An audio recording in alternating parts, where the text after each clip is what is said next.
Hey guys, welcome to Tutorial Guru. Today I'll be learning how to create a folder in Picsart, and now let's dive right in.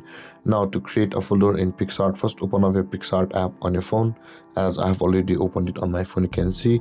And after opening your Picsart app guys, you'll land on this home interface of the Picsart. Now in order to create a folder from over here, at the bottom of the screen you can see a bunch of icons available for us. We'll be required to tap on the folder icon at the bottom right corner of the screen. Over here you can see just beside the plus icon there is the folder icon. Tap on it and you'll land over here guys. Now in order to create a folder on your file section, you can see the plus button at the bottom right corner of the screen. Over here, tap on the plus button at the bottom right corner of the screen, and when this panel appears guys, you can see the add folder option available for us. Tap on add folder option over here, and after that add a folder name over here.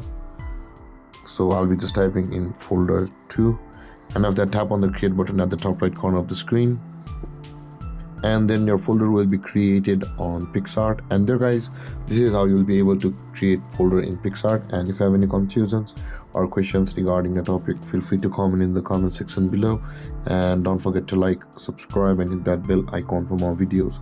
Thank you for watching guys. Peace.